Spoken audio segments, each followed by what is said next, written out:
What's up, it's cinemashogun here, and look, obviously none of us know the three men who supposedly froze to death in their friend's backyard. Obviously none of us know Jordan.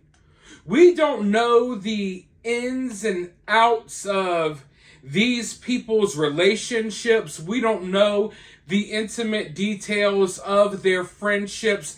There's a lot of things that we don't know. We're still on the outside looking in here. But from everything I gathered, the three men who lost their lives were like the three amigos.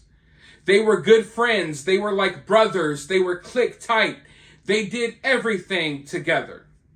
And from what I've been gathering over the past couple of days, the fifth person, the fifth friend, who I will be making a video about here in just a moment, so stay tuned.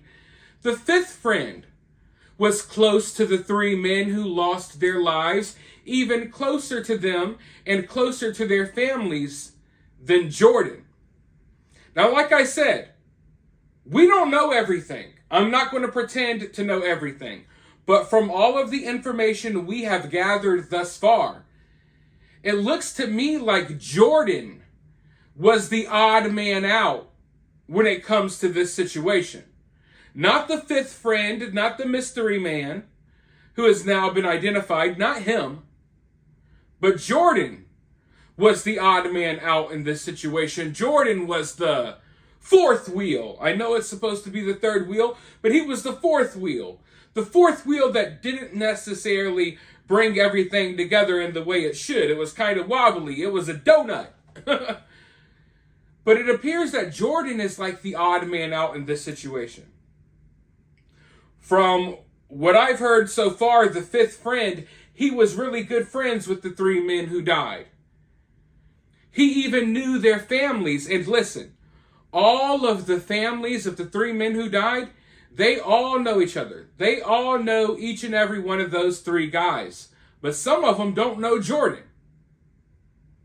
They know everyone who died because they're always together, but they don't know Jordan, or at least some of them don't know Jordan.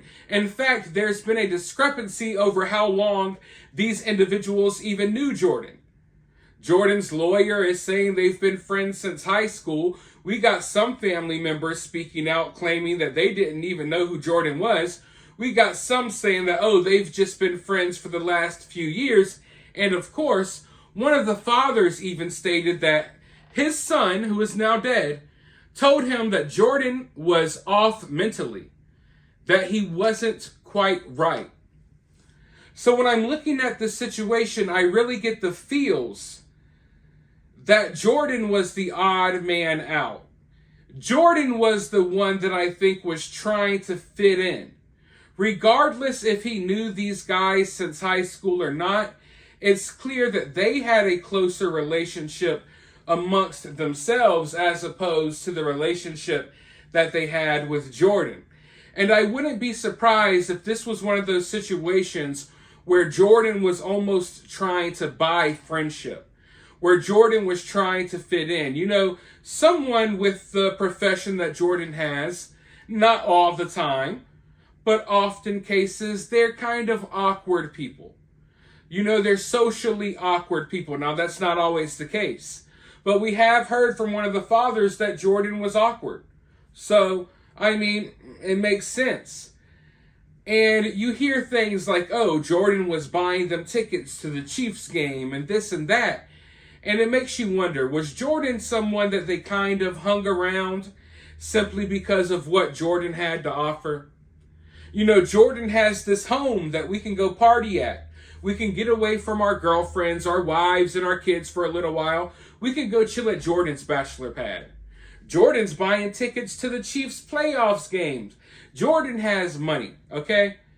And as far as I know, Jordan doesn't have kids or a wife or anything that he's spending his money on. Jordan's got these two dogs. Jordan's living it up.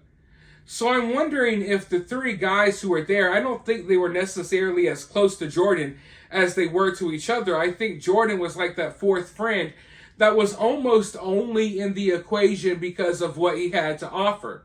And that makes me wonder, was Jordan bitter about this? Did Jordan know that his friends thought that he was off mentally? Did Jordan know that at least one of his friends was telling his parents that Jordan wasn't quite right? I guarantee you that the three men who died probably had conversations amongst themselves about Jordan. And I'm not saying there's anything to this, but I just wonder if there was some type of underlying animosity there. Was there some type of bitterness there? Did Jordan have a close relationship with one of these guys and maybe not a close relationship with the other two? Was there some type of jealousy there? You know, fighting over who's going to be whose friend? You know what I mean? Like, these are questions that you have to ask. And from all of the information we've heard thus far and the conflicting stories, you know, we got Jordan and his lawyer, you know, talking like, oh, these guys were the best of friends. Jordan would never do this. And then we got the families of the victims like, we don't even hardly know Jordan. They've only been friends for a few years. And it's like, you know, there's a lot of confusion here. And I don't know which side to believe. I think there's a possibility that they knew Jordan since high school, but Jordan wasn't necessarily part of their clique in high school, but now they kind of hang out. I don't know what the situation is, but I do feel, I get this strong feeling from everything that we've heard thus far that Jordan was the outsider in this friend group. And I'm not saying that that would drive Jordan to do anything crazy, but if we were looking for a motive, if we were looking for any signs of foul play, and if you know, if there would be a reason why Jordan would do something crazy, maybe that would be the reason. But once again, I don't necessarily think Jordan killed these guys. I think it was an accident that Jordan had knowledge of. But I guess maybe one day we'll find out, maybe not. But the girlfriend of one of the people who died was on the news recently speaking out about the situation. I want to roll that clip really quickly, but before I do so, I need a huge favor from all of you all. It only takes 2 seconds. It's totally free. I just need you to hit the thumbs up. Let's get this video to 3,000 likes. I need you to hit that subscribe button if you haven't already. I'm going to roll this news clip, and then I'll be right back with more thoughts. Right? These are the men. These are the families. They had lives, full lives, not just football fans. They go to a buddy's house after the game. They wound up dead. One of them doesn't even have a jacket on, frozen solid in the backyard, all in their 30s, all healthy. David Harrington, Ricky Johnson, Clayton McGeeney. No stab wounds, no foul play, we're told. The attorney for Jordan Willis, who was the guy whose house they were at, says, through his lawyer, he certainly had nothing to do with it, and he doesn't know what happened when they left the house. Loved ones say they were looking for them pretty actively in the days thereafter. They weren't found for like 2-3 days. They couldn't reach the friend who survived. Why? Oh, he was out of it, he was working. Not great explanations. So hear it from somebody who was trying and who doesn't understand and who doesn't agree that this is just something that happened. Lori Cruz, 17-year relationship with David Harrington, one of the deceased. She's the mother of several of his kids. Lori, thank you very much for joining us. I'm very sorry for your loss. Thank you. What do you want people to know about what is so heavy on your heart? David wasn't a drug addict like they're talking about. He was a good guy, very good guy. He went to church with us. He coached my son's baseball team. It's the mystery is out there and everybody's talking, and I can't rest because my phone's blowing up about, did you hear this or did you hear that, about social media with all these links, and it's not, those are not true, and it's rude, it's hurtful. It's not who David was. David didn't do stuff like that. He got caught in the wrong place at the wrong time, and I don't understand how he could have, or, I mean, it doesn't make sense, 3 men dead. But I get to look at all the crap that's not true about him, and it hurts because that's not him. It's easy for me to say, don't look at it, but I know it's suffocating. And I know that you have to balance what you're being exposed to with what you tell the kids and how you deal with the loss.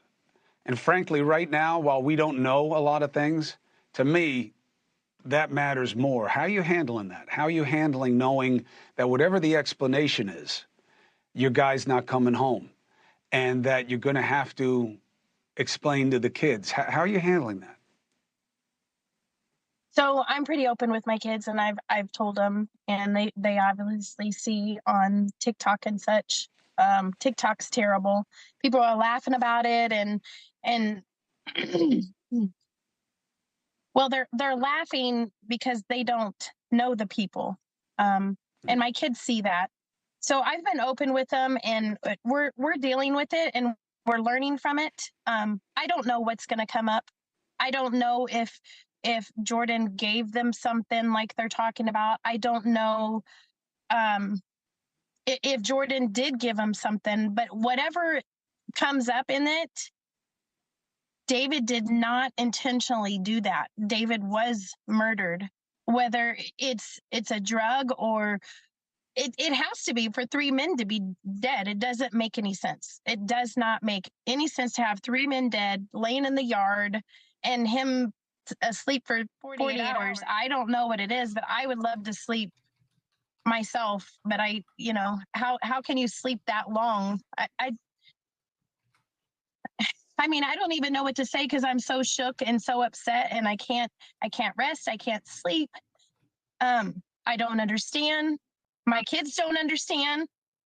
I mean, it's not just somebody that a drug addict that's passing by. This is a man that's I mean, even like if you see, I'm sure you saw the celebration, that was what his friends did. We haven't even been able to have a celebration for his life, to lay him. I'm still waiting we're trying to figure out how to fund the celebration for the family, to all talk about him. That was a Chiefs party with his friends. And if you look at that video, everybody in that room was his friend. And every time that they scored or they were doing well, they were chanting, David, David. And that was a room full of people. I didn't know all those people.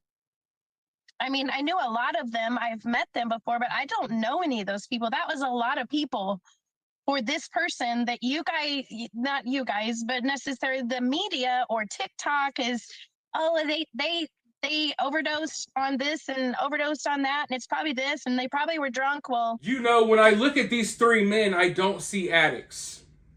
Now, like I said at the beginning of this video, we don't know these people. So anything is possible. I put nothing past anyone. But when I look at these 3 men, they don't look like junkies to me. But I feel like the word addict or addicted and addicts, it's being used too loosely these days. These men don't have to be addicted to anything. They don't have to be crazed out, just strung out, drunk, or druggies or junkies to have partaken in something. Everyone, were they addicted to this? Did they do this? Were they chronically using this? Probably not. But there's people out there who recreationally do things. And if these 3 men died from an overdose or something like that, I think that's the case. I don't think these are guys who are strung out on the corner begging for money to get their next fix. I don't think that that's the situation with any of these guys. I think that maybe they were having fun. They were partying. They were watching football. Maybe they popped something, snorted something, and smoked something or something that winded up killing them. So, everyone's always throwing, the addict word out there. What were these guys addicted to this? Were they users? Not necessarily. Often these people out here who are dying from ODs and stuff, they're not always what you would call an addict. They're not what you would call a junkie. Often they're young people who are just experimenting like a lot of young people do. Are there just people who have been used to, recreationally doing something every now and then, and next thing you know, you get something bad? And listen, these days, things have gotten crazy. They're putting fentanyl in the weed. It's in the pills. You may get a prescription pill and you think it was prescribed by a doctor, or at least someone tells you it was, and it winds up being some stuff that was pressed in someone's bedroom with all types of stuff mixed in it. It's a crazy world out there right now, okay?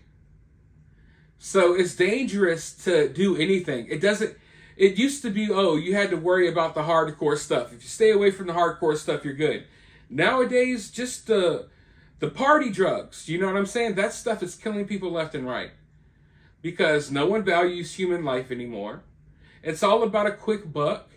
People are just throwing stuff together and selling it, and it's wiping people out at alarming rates. So I don't think these men are addicts. I don't think they were necessarily addicted to anything. I think these men were just having fun and maybe consumed something that they didn't think was going to kill them, obviously. But that might not be the case. Maybe Jordan did something to them. Maybe something else happened. These are all things that we're going to have to wait to find out. But for now, let me know your theories. Let me know what you think down in the comments below. While you're down there, if you're feeling generous, you can donate to the channel via CashApp. I'll have my CashApp in the pinned comment. You could also donate via Super Thanks, or for totally free, you can help this channel by liking the video, subscribing, sharing the video, ringing the notification bell, and all of that good stuff. But with that being said, I'll talk to you all very soon in the next one.